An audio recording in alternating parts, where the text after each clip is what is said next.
సాంఘిక సంక్షేమ వసతి గృహాల్లో చదువుతున్న విద్యార్థుల సమస్యల్ని పరిష్కరించాలని డిమాండ్ చేస్తూ గుంటూరులో ఆందోళన జరిగింది. ఈ మేరకు జిల్లా కలెక్టర్ కార్యాలయం ఎదుట ఏఏఎస్ఎఫ్ ఆధ్వర్యంలో రిలే నిరాహార దీక్షలు చేపట్టారు.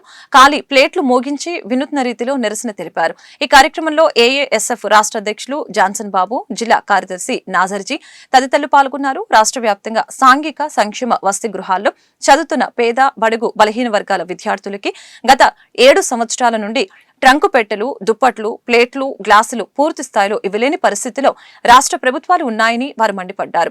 2023 సంవత్సరం నవంబర్ నెల నుంచి మెస్, కాస్మెటిక్ ఛార్జీలని రాష్ట్ర ప్రభుత్వం విడుదల చేయలేదని ఆగ్రహం వ్యక్తం చేశారు. ఇలా విడుదల చేయకపోవటం వలన హాస్టల్ వార్డెన్ విద్యార్థులకి నాణ్యమైన సరుకులతో కూడిన భోజనాన్ని అందించలేకపోతున్నారని వాపోయారు. జిల్లాకు దాదాపు 10 కోట్ల రూపాయలు మెస్, కాస్మెటిక్ ఛార్జీలు పెండింగ్ లో ఉన్నాయని అన్నారు. తక్షణమే జిల్లా అధికారులు స్పందించి పూర్తి స్థాయిలో వార్డెన్స్ ని నియమించాలని డిమాండ్ చేశారు. జాన్సన్ బాబు, ఏఐఎస్ఎఫ్ రాష్ట్ర అధ్యక్షులు. ఈ నెల 27, 28, 29 తారీఖుల్లో రాష్ట్ర వ్యాప్తంగా రిలే నిరాహార దీక్షలు చేపడతా ఉన్నాం.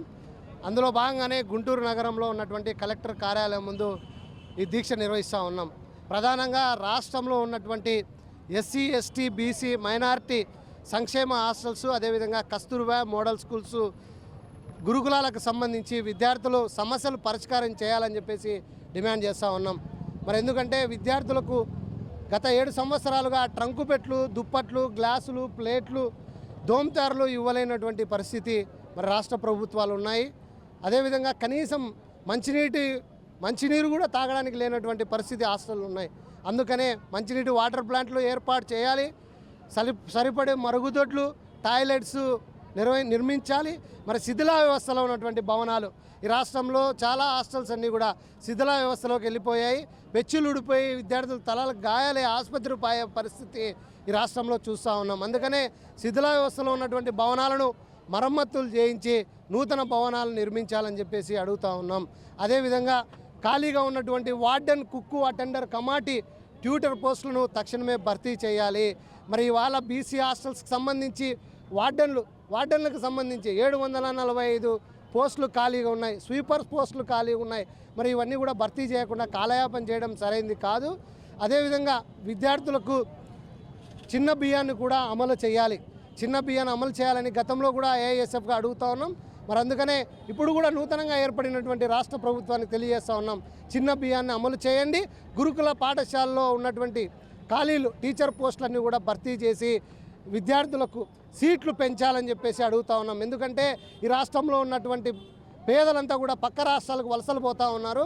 వాళ్ళ పిల్లలను వాళ్ళతో పాటు మరి ఇక్కడ సీట్లు లేక కారణంతోనే ఇవాళ వాళ్ళను కూడా పనులకు తీసుకెళ్తూ ఉన్నారు. విద్యార్థులు కూడా డ్రాప్అవుట్స్ అవుతున్నటువంటి పరిస్థితి. ఈ రాష్ట్రంలో దాదాపుగా 16% డ్రాప్అవుట్స్ అయ్యారు. కాబట్టి రాష్ట్ర ప్రభుత్వం యుద్ధ ప్రాతిపదికన ఈ హాస్టల్ సమస్యలన్నీ కూడా పరిష్కరించాలని ఏఐఎస్ఎఫ్గా మేము డిమాండ్ చేస్తున్నాం. లేని పక్షంలో పెద్ద ఎత్తున ఉద్యమాలకు శ్రీకారం చుడతామని చెప్పేసి ఈ సందర్భంగా హెచ్చరిక జారీ చేస్తూ ఉన్నాం. అఖిల భారత విద్యార్థి సమాఖ్య ఏఐఎస్ఎఫ్ ఆధ్వర్యంలో రాష్ట్ర వ్యాప్తంగా 27, 28, 29 తారీఖున రిలే దీక్షలు చేపట్టడం జరిగింది. అందులో భాగంగా ఈరోజు గుంటూరు జిల్లాలో కలెక్టర్ కార్యాలయం ఎదుట ఏఐఎస్ఎఫ్ జిల్లా సమితి ఆధ్వర్యంలో నిర్వహిస్తూ ఉన్నాం. ప్రధానంగా ఈ గుంటూరు నగరంలో, జిల్లాలో ఏ సంక్షేమ హాస్టల్కి వెళ్ళినా కూడా ఏఐఎస్ఎఫ్ నాయకత్వానికి సమస్యలతో స్వాగతాలు పలుకుతూ ఉన్నాయి. ఈరోజు విద్యార్థులకు ప్రభుత్వాలు చెప్తూ ఉన్నాయి, మిమ్మల్ని బాగా చూసుకుంటాం, కంట్రపల్లో చూసుకుంటామని చెప్పని. కానీ ఒక్కసారి ఈ జిల్లా అధికారులు, ఈ జిల్లా డీడీ కానివ్వండి, వెల్ఫేర్ అధికారులు కానివ్వండి, ఒక్కసారి ఏఐఎస్ఎఫ్ నాయక సమక్షంలో కానీ లేదా మీరు కానీ హాస్టల్స్కి వెళ్ళి చూడండి అక్కడ ఎన్ని సమస్యలు ఉన్నాయో. విద్యార్థులు రాత్రి పూట దోమల సంగీత రాగాల మధ్య ఎస్సీ, ఎస్టీ, బీసీ వర్గాల విద్యార్థులు నిద్రిస్తూ ఉన్నారు. ఈరోజు ఈ రాష్ట్ర ప్రభుత్వాన్ని సూటిగా అడుగుతూ ఉన్నాం, మీరు ప్రతిష్టాత్మకంగా భావిస్తున్నటువంటి అన్నా క్యాంటీన్ ఉంది. అన్నా క్యాంటీన్లో రోజుకి 90 రూపాయలు అవుతున్నాయని చెప్పని ఈ రాష్ట్ర ప్రభుత్వం వెల్లడించింది. 15 రూపాయలు పేద ప్రజలు చెల్లిస్తే చాలు, మిగతా 75 రూపాయలు మేము భరిస్తామంది. ఈరోజు మేము అడుగుతూ ఉన్నాం, ఈరోజు అన్నా క్యాంటీన్లో గుడ్డు లేదు, లేకపోతే 2 పూటలు చికెన్ లేదు, అట్టికాయ లేదు, పాలు లేవు, స్నాక్స్ లేవు.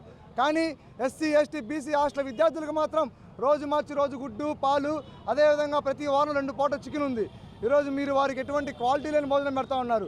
మేము ఏఐఎస్ఎఫ్గా ఈ రాష్ట్ర ప్రభుత్వం ఒకటే కోరుతా ఉన్నాం, మేము ఈ ముఖ్యమంత్రి అనేటువంటి గ్రాండ్ సన్ ఎవరైతే ఉన్నారో మనవడు దేవాన్స్ తినేటువంటి న్యూట్రిషన్ ఫుడ్ మేము అడగట్లా. ఈరోజు అదేవిధంగా మినిస్టర్ బిడ్డ తినేటువంటి అన్నాన్ని మేము అడగట్లా. మాకు కనీసం కనీసం సగటు మానవుడు సగటు విద్యార్థి తినేటువంటి భోజనాన్ని ఈరోజు పెట్టమని చెప్పని ఏఐఎస్ఎఫ్గా మేము అడుగుతా ఉన్నాం రాష్ట్ర ప్రభుత్వాన్ని. అదేవిధంగా ఇంకోటి కూడా చెప్తా ఉన్నాం, ఇక్కడ ఉన్నటువంటి అధికారులు ఈరోజు డైరీలు తీయండి.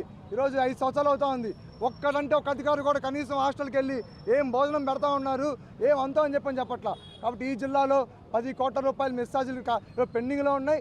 అదేవిధంగా ఎక్కడ పూర్తి స్థాయిలో శాస్త్ర భవనాలు ప్రధానంగా 2011లో మొదలైంది ఏదైతే కోడిగుడి సత్రం ఉన్నటువంటి సంక్షేమ భవన్, కానీ 3.5 కోట్లు పెట్టి ఆనాడు కాంగ్రెస్ భవన్ కట్టిస్తే ఇప్పటికి ఇంకా 90 లక్షల రూపాయలు పనులు ఆగిపోయినాయి. ఈరోజు 90 లక్షల రూపాయలు పెట్టి కేటాయించి అయిపోతే దాదాపు 500 మంది పేద వర్గాల విద్యార్థులు అటు ప్రకాశం జిల్లా నుంచి కృష్ణా జిల్లా వరకు వచ్చేటువంటి విద్యార్థులకి ఉపయోగపడుద్ది.